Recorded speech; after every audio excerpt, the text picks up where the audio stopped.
사도 중에 한 사람이 빠져나가게 되고 그 자리를 채우는 문제를 베드로가 거론했습니다. 그러면서 17절에서 가룟 유다를 일컬어 이 사람은 본래 우리 수업 가운데 참여하였다. 다시 말하면 12사도 가운데 한 사람이었다. 이렇게 말을 하고 그러면서 이 직무의 한 부분을 맡았던 사람이라 이렇게 말했습니다. 그러니까 사도가 된다는 것은 주님께서 친히 주시는 어떤 직무를 맡는 것이다. 이렇게 얘기를 하는 거죠. 사도의 직무가 얼마나 중요한 것인지는 지금 우리에게 주어져 있는 신약 성경 27권을 잘 읽어보면 충분히 알 수 있습니다. 신약 기자들은 이 사도들을 일컬어서 교회의 터다 이렇게 말합니다. 그리고 이 터 위에 주님의 몸된 교회가 세워졌다 이렇게 말하고 그 주의 몸된 교회라는 건물이 세워져 갈 때 예수님이 친히 머리가 되시고 또 모퉁이 돌이 되어주셨다 이렇게 이야기를 합니다. 그래서 그렇게 세워진 이 교회를 일컬어서 예수 그리스도의 몸이라 그렇게 말하는 거죠. 예수 그리스도의 몸, 그것이 교회라는 것입니다.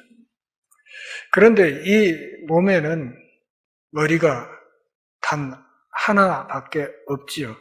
그래서 이 땅의 교회는 공시적으로 그리고 통시적으로 하나밖에 없다 하는 사실을 알아야 합니다. 그러니까 우주 전체에 걸쳐서 교회가 몇 개? 하나라는 겁니다. 우주 전체에 걸쳐서 우주 전체라는 공간을 통틀어서 교회는 하나밖에 없다.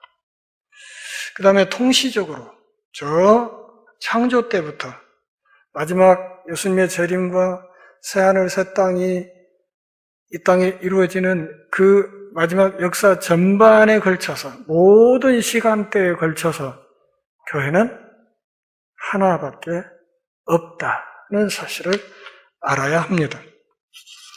이 교회관이 명확하지 않기 때문에 오늘날 한국 교회에 심각한 여러 가지 문제들이 생깁니다.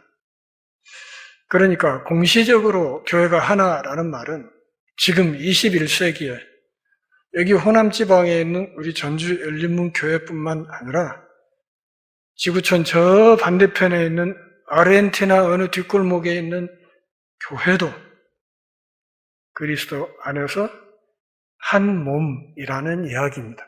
머리가 하나이기 때문에 그렇다는 것이죠. 유럽에 있는 교회나 저 인도네시아에 있는 교회나 아시아에 있는 교회나 모든 교회가 공간은 달리한다 하더라도 이 모든 지교회들은 그리스도의 몸이라는 점에서 하나의 교회를 이루고 있다. 이렇게 말을 할 수 있는 것이고 시간적으로도 모세 시대, 다윗 시대, 더 올라가서 아브라함 시대 그 모든 시간대를 초월해서 모든 시간을 초월해서 그 모든 시간대 안에 있는 하나님의 몸을 이루는 모든 성도들이 한 몸이다. 이렇게 이야기를 하는 것이죠. 그러니까 우리가 예수를 믿는다는 것은 그냥 별게 아닌 것 같지만 내가 예수를 그분을 내 구주요 주님으로 영접해서 그리스도의 몸된 교회의 지체가 됐다는 것은 방금 말한 그 우주적인 그 교회의 일원이 된다는 뜻이고 동시에 통시적으로 태초부터 종말에 이르기까지 모든 성도들과 더불어서 하나의 공동체를 이룬다. 그리고 그 거대한 공동체 안에 소위 내가 한 지체로서 그 공동체에 참여한다 하는 의미가 있다는 거죠. 그러니까 내가 예수 믿는다는 것, 몸된 교회의 어떤 지체가 된다는 것, 이게 단순한 것이 아니고 정말로 우주적인 엄청난 의미를 갖고 있는 것이고, 시간적으로도 영원과 이어지는 그런 의미가 있는 것이다. 그런 말. 그것이 예수 믿는다는 중요한 의미입니다. 이것을 항시 머릿속에 두지 않으면 우리가 잘못된 교회관을 갖고 있으면 내가 열심을 내면 낼수록 우주적인 그리스도의 몸, 그 몸의 하나됨을 자꾸 깨고 쪼개는 쪽으로 움직일 가능성이 굉장히 높다. 그것을 알아야 됩니다. 그래서 사도 바울은 에베소 4장 3절에서 성령께서 하나 되게 하신 것을 힘써 지켜야 된다. 이렇게 이야기를 했던 거예요. 그러니까 그리스도 안에서 이미 우주적으로 하나의 교회라는 통일체를 하나님이 만들어 놓으셨는데 그 하나 되게 하신 일은 누가 했어요? 예수 그리스도 안에서 하나님이 이미 이루신 일이다. 그런 말이죠. 그 하나 되게 해 놓으신 그 일을, 그것을 계속 유지하면서 지켜나가는 것이 중요한데 그 일을 하려면 힘써야 된다. 굉장히 노력을 해야 된다는 사실을 말하는 것입니다. 여러분 해봐서 알지만 쪼개기가 쉬워요? 뭉치기가 쉬워요? 쪼개기가 훨씬 쉽습니다. 우리나라에 지금 대한예수교 장로회 총회만 160개가 있어요. 다시 말하면 총회장들이 160명이 있어요. 이름도 보도 듣도 못한 그런 대한예수교 장로회가 엄청나게 많이 있어요. 각 그 군소 교단마다 다 총회장이 하나씩 있어요.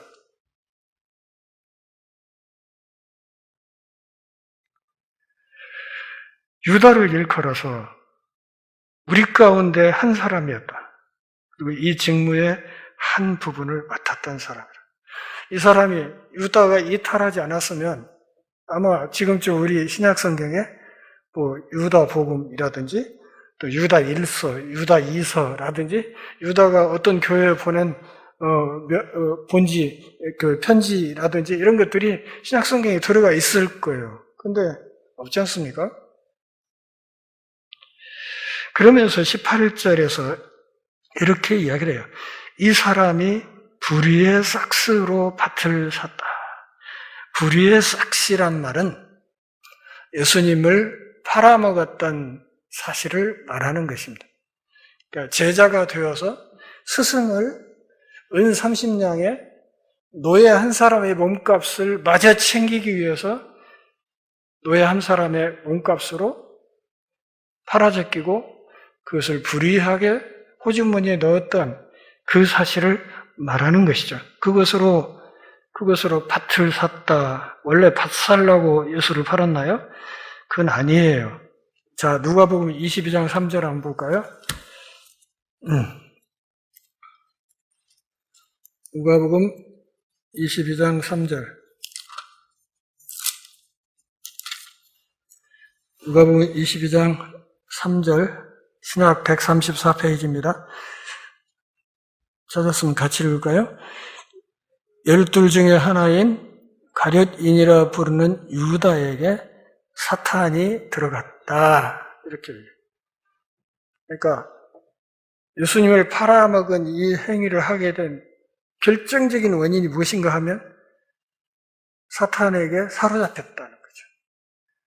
마귀에게 사로잡혀서 마귀의 종이 되어버렸다는 뜻이에요.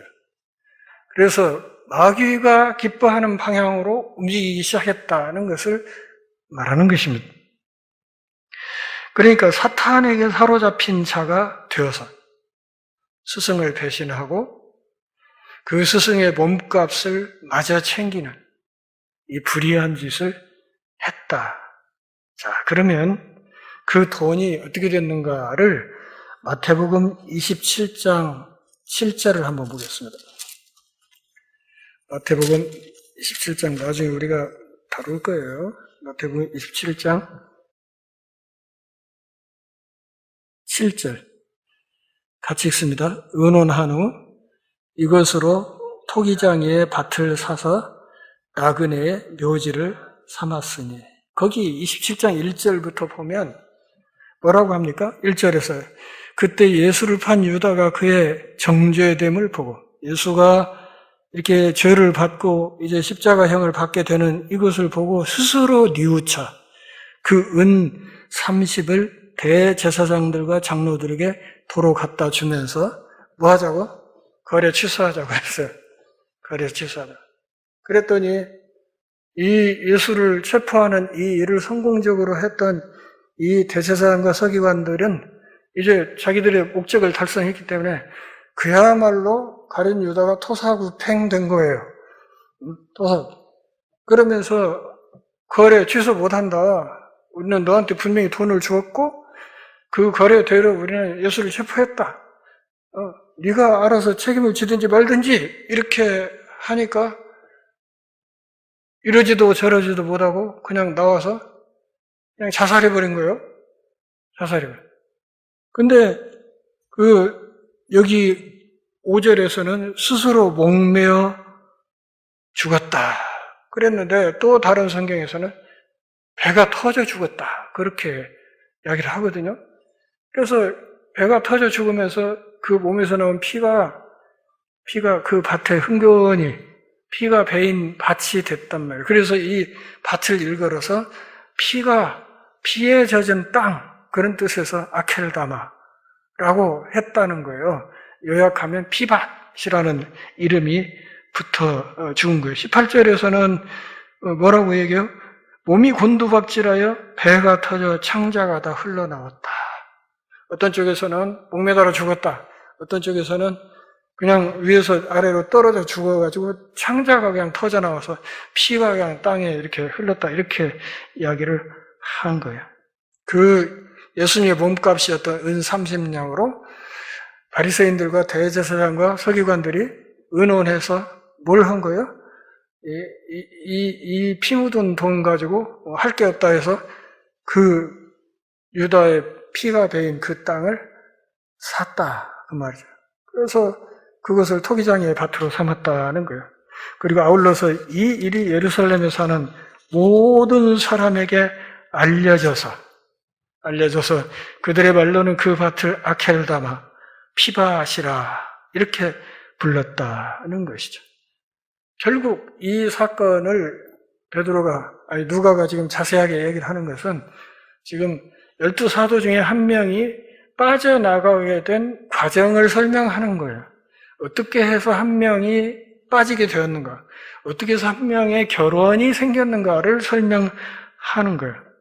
그리고 이 사실을 지금 나서서 이 한 사람 빠진 이 문제, 이 결혼이 된 사도 하나를 보충하는 작업을 하자고 베드로가 말을 하면서 이 일을 하게 되는 근거를 20절에서 시편 말씀을 인용합니다. 시편에 기록하여서되 그의 거처를 황폐하게 하시며 거기 거하는 자가 없게 하소서 하였고, 또 일러스되 그의 직분을 타인이 취하게 하소서 하였더라. 시편 69편과 시편 109편 8절 말씀을 베드로가 인용했습니다. 시편 69편은 메시아의 고난을 예언하는 시입니다. 시편 69편 한번 볼까요? 시편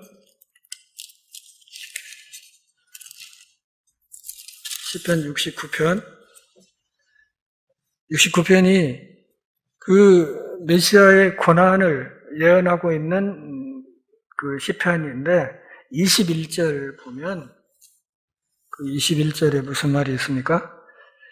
그들이 쓸개를 나의 음식물로 주며 목마를 때에는 초를 마시게 하였사오니, 이런 얘기가 있죠. 이 21절 이 말씀과 그 다음에 요한복음 19장 28절을 한번 보십시오. 요한복음 19장 28절.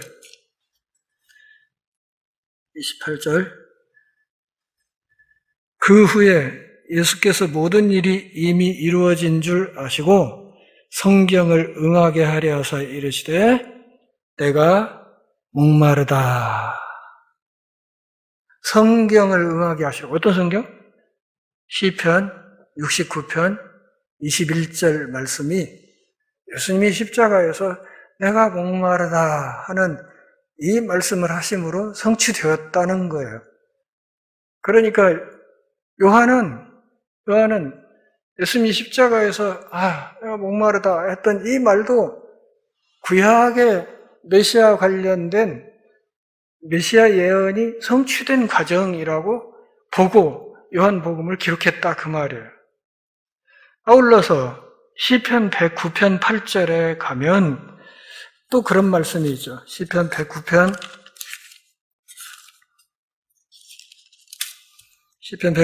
8절에 가면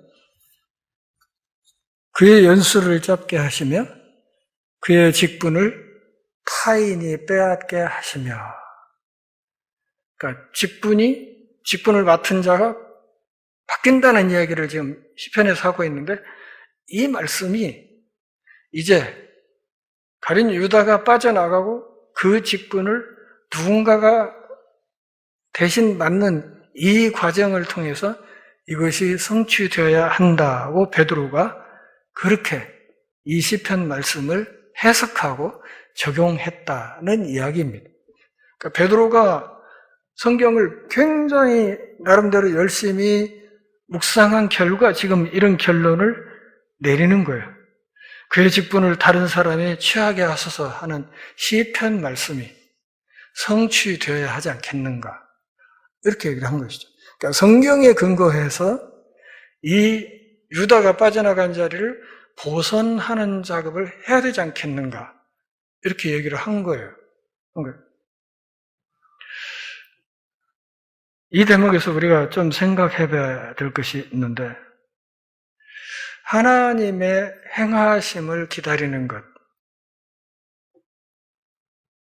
그것은 우리가 예상했던 것보다 훨씬 어려운 일이라는 사실을 알 수 있습니다. 사실 우리가 많이 헷갈리는 것 중에 하나가 어디까지 하나님이 하셔야 될 일이고 어디서부터 내가 나서서 해야 되는 일인가, 이 경계선이 모호할 때가 많지 않습니까?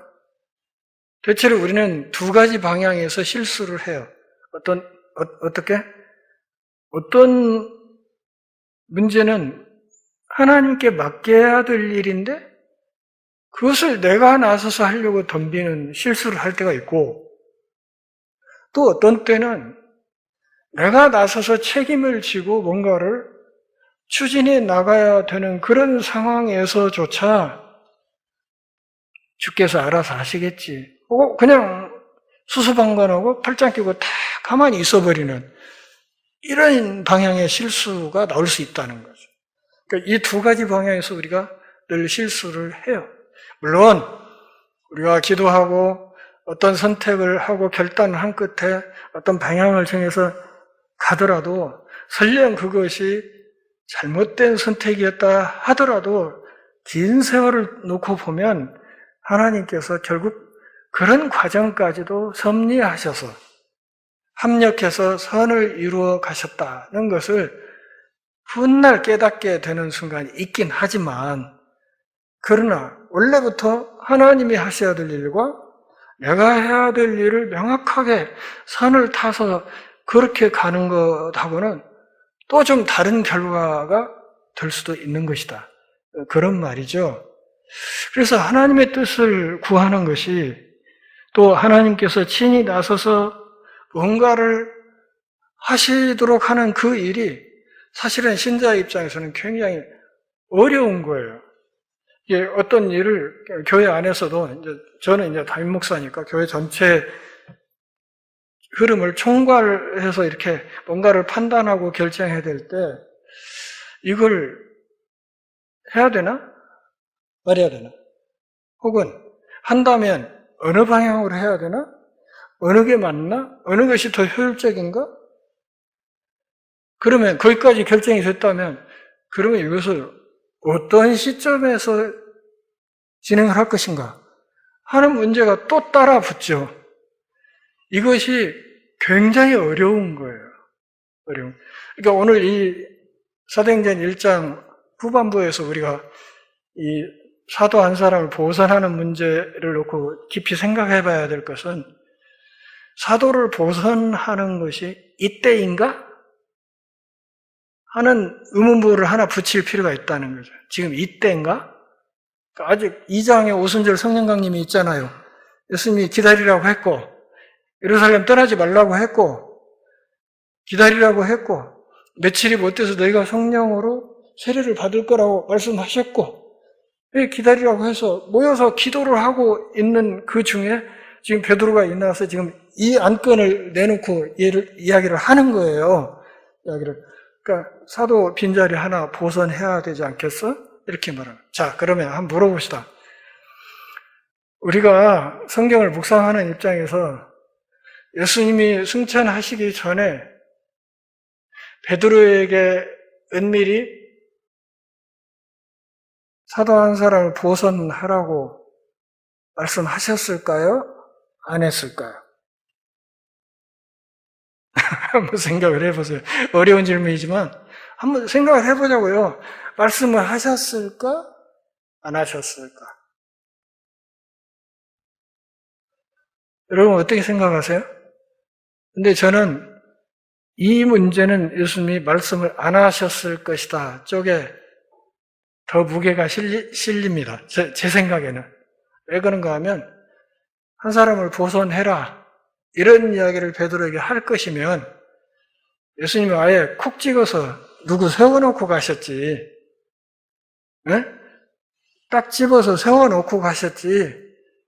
그냥 그렇게 승천하시지는 않았을 것이라고 생각을 하기 때문에 이 보선을 해야 된다고 나서서 이야기하는 이 의견을 내는 이 베드로의 이 의견은 베드로의 생각이지 예수님의 지시에 따른 것은 아니었을 것이다. 다만 공생의 3년 동안 또 십자가 지고 부활해서 40일 동안 머물다가 승천하신 그 기간에 하나님 나라에 관해서 예수님이 충분히 특강을 하셨던 그 전체적인 하나님 나라에 관한 강의 내용으로 미루어서 베드로가 이 문제의 심각성을 추론했을 수는 있겠다. 이렇게 생각이 드는 거죠. 그러니까 베드로가 주님의 그 가르침을 전반적으로 바닥에 깔고 검토를 해볼 때 이 한 사람을 보선하는 문제는 이 작은 문제가 아니다. 대단히 중요한 문제고 시간을 끌 문제도 아니고 조속히 해결하고 매듭을 지어야 할 문제다. 베드로가 그렇게 판단을 했다는 것이고 그리고 그 일을 하자고 제안하는 과정에서 지금 베드로가 자기 생각이나 어떤 철학이나 여기에 입각해서 이걸 하자고 나서는 게 아니라 철저하게 그 생각의 기반을 어디에?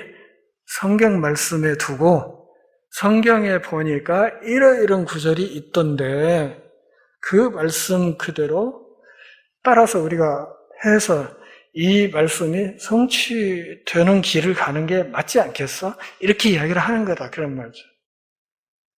어때? 제 추론이 좀 괜찮아 보이지 않습니까? 네?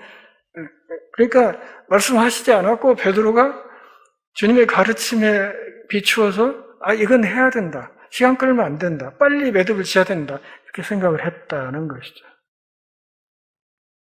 이런 사례들은 뭐 성경에 여러 군데 있지만 하나만 더 예를 든다면 루시 보아스와 만나는 장면에서도 사실은 그 이면에 나오미가 나름대로 그 계획을 싹 세우죠. 싹 세우고 언제 어디로 뭐 보아스한테 가란다든지 가서 그 사람 이불 밑에 들어가 누우라든지 이런 소위 이걸 연극 용어로 이걸 미장센이라고 하죠. 미장센을 싹 만들어 가지고 룻에게 줘가지고 룻이 그대로 실행을 하잖아요. 그래서 결국 두 사람의 만남이 이렇게 성사가 되고 나중에 결혼을 하게 되고 그렇지 않습니까? 그러니까 성경 안에 있는 인물들도 그렇고 지금 성경 밖에서 살아가는 우리들 역시도 어떤 일을 선택하고 결정해야 될 때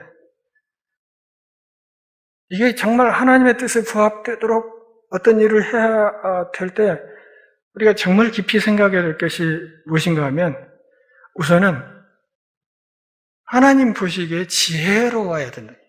참 지혜로운 길을 걸어야 된다는 거 한 가지가 있고 또 하나는 윤리적으로도 건전해야 된다. 윤리적으로 건전한 일이어야 된다는 것을 말하는 것입니다. 자, 이사야서 40장 31절 한번 볼까요? 시편 자만 아가 뒤에 이사야 40장 31절 구약 1016페이지 1016페이지 이사야 40장 31절 같이 읽습니다. 오직 여호와를 앙망하는 자는 새 힘을 얻으리니 독수리가 날개치며 올라감 같을 것이요 다른 박질하여도 곤비하지 아니하겠고 걸어가도 피곤하지 아니하리라. 이 다른 박질하여도 곤비하지 않는다. 국제 마라톤에서 우승한다 그런 뜻 이상이죠. 그렇지 않습니다. 아무리 달려도 지치지 않으면 그 우승하는 거죠. 자, 그런데 거기 오직 여호와를 앙망하는 자는 새 힘을 얻는다 그랬는데 이 앙망한다는 말의 본 뜻이 무엇인가 하면 기다린다는 거예요. 하나님을 기다리는. 뭘 기다려? 하나님이 행하시는 것을 기다린다는 것이죠. 하나님이 행하시는 것을 기다려. 그런 사람들은 그러니까 하나님이 그분의 지혜로 그분의 선한 뜻에 합당하게 가장 적절한 때 가장 좋은 방식으로 그 행해 나가시면서 뭔가를 이루어 주시기를 기다리는 사람들이 새 힘을 얻는다. 이렇게 지금 말을 하는 거예요. 그러니까 거기 앙망한다는 말은 우리 한자 말은 우러러 본다 이런 뜻이지만 우러러 바라본다 이런 뜻이지만은 이 히브리어의 원래 뜻은 뭐냐면 기다린다는 뜻이에요. 하나님이 선하게 이끌어 가시는 그것을 기다린다는 뜻입니다. 그래서 여기에서 우리가 생각해 봐야 될 것은 지금 베드로가 이 문제를 지금 이 시점에서 오순절 성령 강림이 이루어지기 직전 상황에서 이 시점에서 이 문제를 해결하려고 나선 것이 그것이 적절했을까 하는 생각을 하게 된단 말이에요. 오순절 성령 강림이 있으면서 희한한 일들이 많이 일어나죠. 성령이 막 이렇게 임하면서 외국어를 전혀 몰랐던 사람들이 제자들 입에서 막 각 천하 각국의 방언으로 막 복음이 막 전해지고 거기 모인 사람들이 다 자기 본토말로 이 복음 전하는 이 내용을 다 알아듣고 하는 이 신통방통한 일이 벌어지잖아요. 그 정도 강력한 성령의 역사가 일어나는 것이 오순절 성령 강림이었다면 그 성령 강림 이후에 이 작업이 진행됐으면 결과가 여기 사도행전 1장에 있는 것과 똑같았을까 달랐을까 하는 생각을 또 하게 되는 거예요. 그러니까 이게 이 시점이 맞았을까 하는 생각을 할 수가 있고 어쨌든 맞다고 보고 이제 베드로가 이야기를 합니다. 다시 말하면 이 베드로가 지금 이야기를 하고 있는 이것은 어디까지나 성경에 기반한 베드로의 판단이에요. 지금 하는 게 좋겠다는 거죠. 지금 뽑자 이것입니다. 그러면서 21, 22절에서 이 한 자리를 채울 수 있는 최소한의 자격 요건을 설명합니다. 21, 22절 같이 읽어볼까요? 이러함으로 요한의 세례로부터 우리 가운데서 올려져 가신 날까지 주 예수께서 우리 가운데 출입하실 때 항상 우리와 함께 다니던 사람 중에 하나를 세워 우리와 더불어 예수께서 부활하심을 증언할 사람이 되게 하여야 하리라. 그러니까 가룟 유다의 빈자리를 채울 그 사람의 자격 요건을 21, 22절에서 지금 규정하고 있어요. 자격 요건을. 요약하면 이 자격 요건은 뭐예요? 이 자격 요건은 예수님의 공생애의 증인이 될,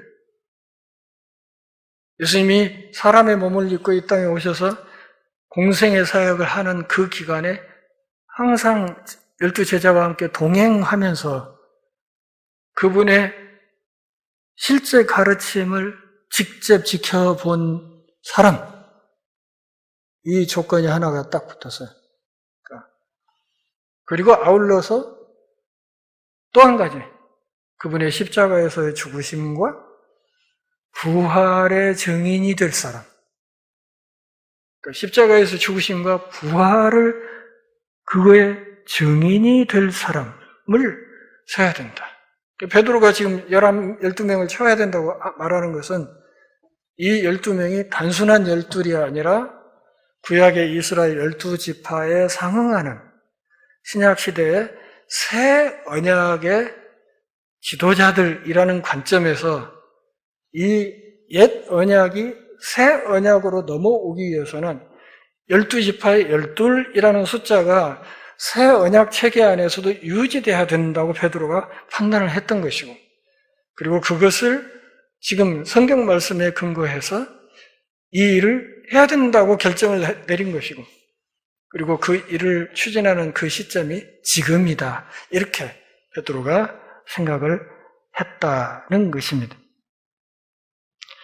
그러니까 교회가 어린 시기이기 때문에 아직 교회가 제대로 털을 이렇게 잡지 못한 때죠. 이제 막 오순절 성령 강림 사건을 통해서 그때 비로소 교회가 활발하게 땅에 뿌리박기 시작하는 이 일이 이 장에서부터 벌어지기 때문에 아직은 지금 예루살렘이라는 이 땅은 나사렛 예수를 십자가에 못 박아 죽였던 그 참혹한 분위기가 그대로 유지되는 그런 바탕이란 말이에요. 그런 상황이었기 때문에 지금 초대교회 제자들이 하는 이 일들이 오늘 우리가 보는 것처럼 영적으로 아주 완벽하게 성숙한 선택이고 아주 완벽한 결정이었다, 이렇게 보기는 사실은 어렵습니다. 어쨌든 그 당시로서는 베드로는 베드로대로, 나머지 거기 모인 사람들은 사람들대로 자기들 나름대로는 최선을 다해서 뭔가를 선택하고 결정하는 작업을 해왔다, 그런 말이에요. 그러니까 이렇게 해서 보선을 하는 이 과정에 대한 부정적인 의견도 있습니다. 이런 얘기는 아직 별로 들어본 적 없으시죠? 아주 부정적인 의견들이 있어요. 첫째 부정적인 의견은 뭐냐면, 조금 전에 제가 언뜻 설명을 했듯이 오순절 성령 강림 때까지 기다렸어야지, 이런 의견이 하나 있어요. 오순절 성령 강림 때까지 기다렸어야지. 그러면 성령의 강력한 이끄심과 지도를 따라서 뭔가를 할 수 있었지 않겠냐 하는 의견이 하나 있어요. 신학자들이 지금 이야기를 하고 있는 거예요. 또 한 가지 반대 의견은 뭐냐면, 이제 사도행전 후반부에, 전반부에는 베드로를 비롯한 초대교회 집사들, 사도들의 행적이 이렇게 집중적으로 이렇게 묘사가 되지만, 후반부 쪽에, 중후반부에서부터는 누구의? 사도 바울의 사역이 집중적으로 지금 부각되어서 이렇게 묘사되지 않습니까? 그렇기 때문에 또 다른 한쪽에서는 그 한 자리 사도 바울이 들어갔어야지, 이렇게 보는 시각이 있어요. 이렇게 보는 시각. 그러니까 왜 이렇게 보는가 하는 이유는 사실 이제 오늘 26절까지 보면 기도하고 그 자격 요건을 걸고 거기에 부합하는 사람 두 사람을 추천해가지고 그 두 사람을 놓고 뭘 했어요? 제비 뽑아서 한 사람을 선택해서 마띠아를 12번째 사도로 세웠다고 했죠.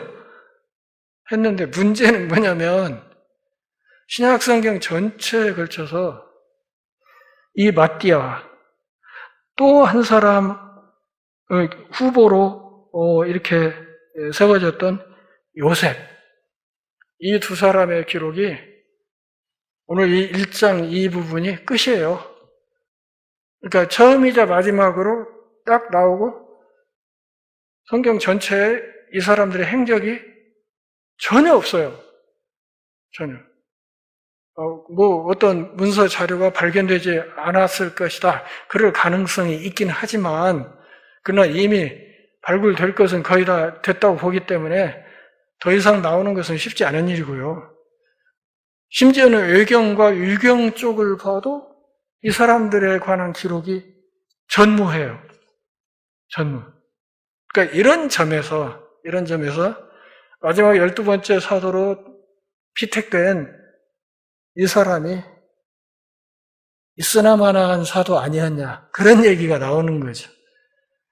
그리고 그런 것을 전제로 해서 아까 얘기했던 그런 두 가지 비난이 있는 겁니다. 두 가지 비난. 오순절 성령 강림 이후까지 기다렸어야지 이 사람들아, 그런 얘기를 하는 신학자들이 있고, 또 다른 한쪽에서는 그 자리는 당연히 사도 바울이 들어갔어야지 이렇게 얘기를 하는 사람들도 있다는 것입니다. 그러니까 실제로 사도로서의 정말로 이게 눈부시게 활약했던 그런 그 활약상을 생각해 보면 충분히 나올 수 있을 법한 그런 반론이지요. 그런 의견들도 있다는 것을 이해를 하시면 좋겠어요. 자, 자격 요건을 얘기했고, 두 번째 선택했던 방법이 뭐예요?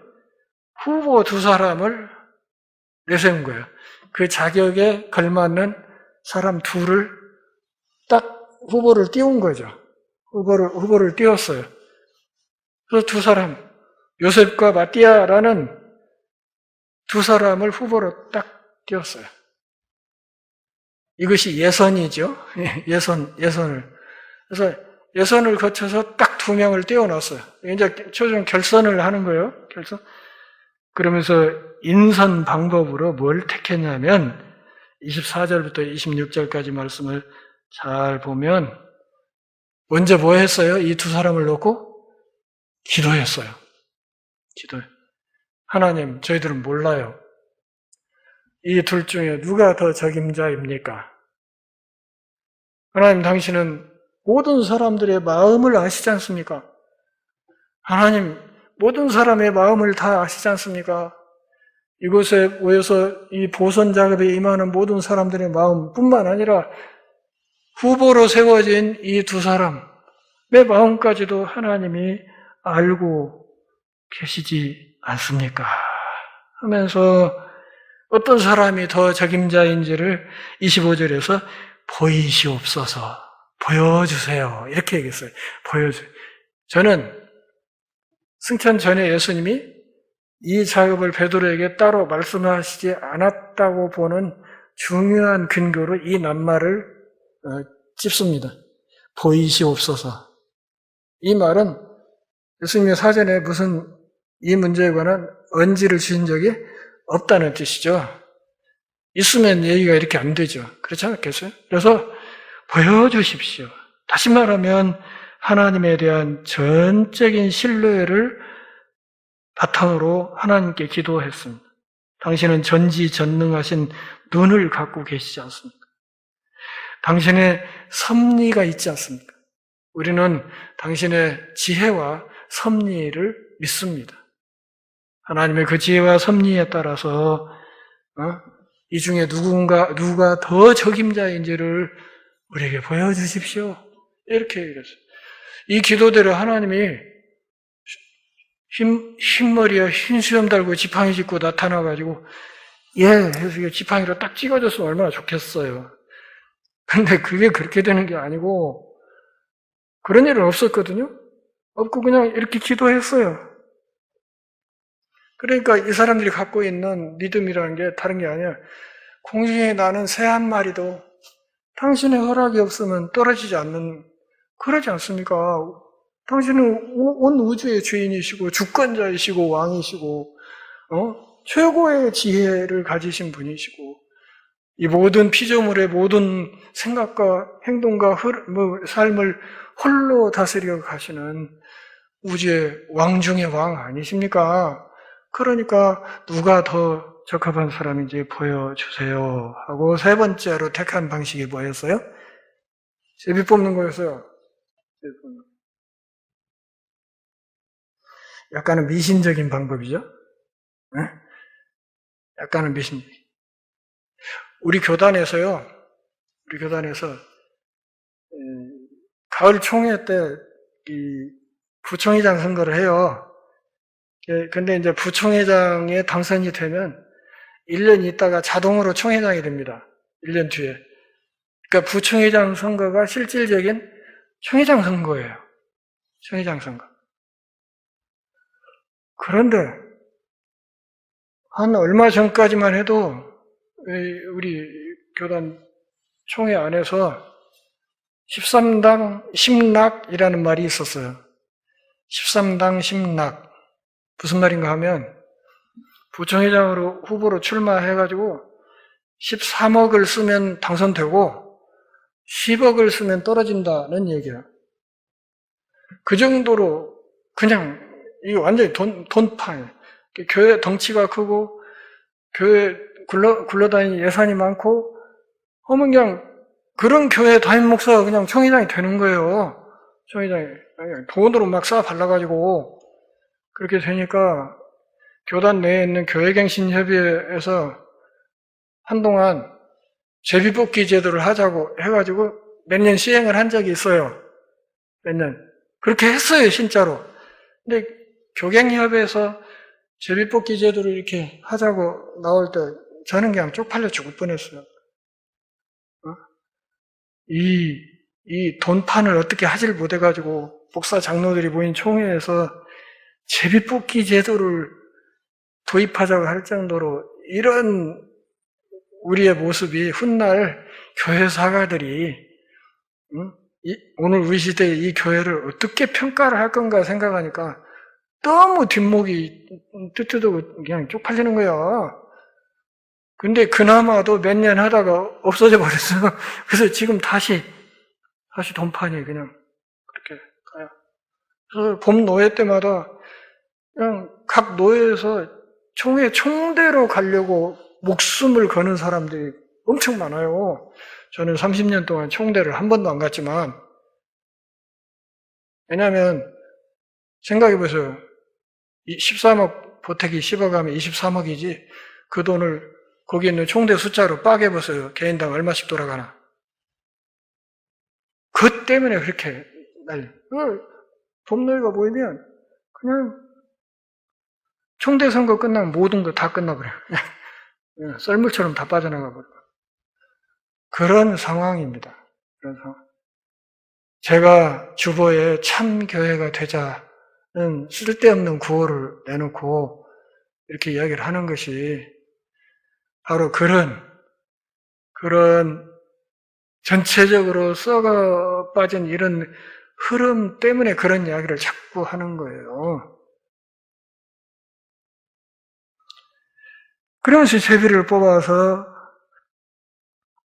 그냥 한 사람 마띠아를 딱 뽑았습니다. 물론 구약 성경에 보면 우림과 둠밈이라고 해서 대제사장이 품에 이렇게 떠서 이렇게 하나님의 뜻을 묻는 그런 제도가 있긴 있었어요. 그것은 성경 66권이 완성되기 전, 하나님의 이 특별 계시가 완성되기 전이기 때문에 충분히 가능한 거예요. 그런 시대에는 하나님이 꿈으로도 당신의 뜻을 드러내기도 하고, 여기 신약 사도행전만 해도 곳곳에 하나님께서 꿈으로 당신의 뜻을 이렇게 계시하시는 그런 내용들이 상당히 많이 있지요. 그러나 지금은 성경 66권이 완성된 시점이거든. 그렇기 때문에 우리의 뜻을 확정해 나갈 때 정말 중요하게 이렇게 살펴야 될 것이 하나님의 말씀이다. 그런 말이죠. 그 말씀의 빛을 따라서 철저하게 거기에 의해서 우리의 생각을 정리해 나가고 조정하는 것이 정말 거룩한 교회의 본질을 지키는 대단히 중요한 일이다 하는 것을 알아야 됩니다. 어쨌든 오순절 직전에 하나님의 새로운 보혜사를 기다리는 이 시기는 교회사적으로 봐서는 폭풍 전야의 고요와 같은 그런 시기였어요. 그런 시기에 이제 제자들이 모여가지고 기도하면서 그 과정에서 지금 빠져버린 사도 한 자리를 보선해서 채우는 이런 작업을 하고 있었다. 그 일을 해나가는 중요한 안전장치들이 무엇이었는가 하면 기도하고 성경을 연구하고 그러면서 함께 모여서 사랑의 유대를 강화하는 것이었다는 것입니다.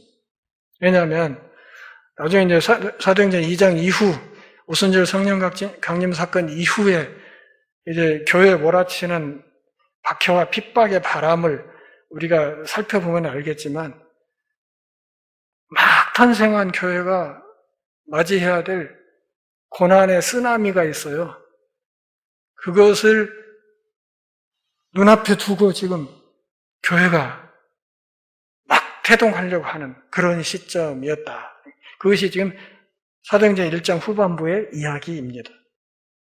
그 과정에서 사도 베드로는 베드로 나름대로 이 12명 가운데 하나의 결혼이 생긴 교회의 가장 기본적인 터가 되는 사도단의 이 조직을 무너진 데를 수습하고 그 자리를 채워서 조직을 완벽하게 갖추는 것이 중요하겠다고 판단을 했던 것이고 그렇게 해서 함께 기도하면서 제비뽑기해서 마띠아를 세웠다는 것인데 이제 많은 신약 학자들은 이 과정과 이 일을 그게 정말 하나님의 뜻이었을까?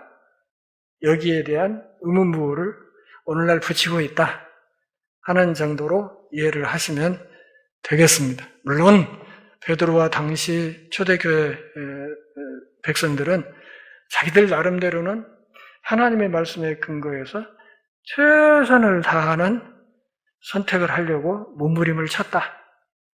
그런데 그것이 정말 하나님의 뜻에 100% 일치하는 그런 선택과 결정이었을까에 대해서는 우리가 좀 생각해 볼 필요가 있다 하는 말씀까지 드립니다.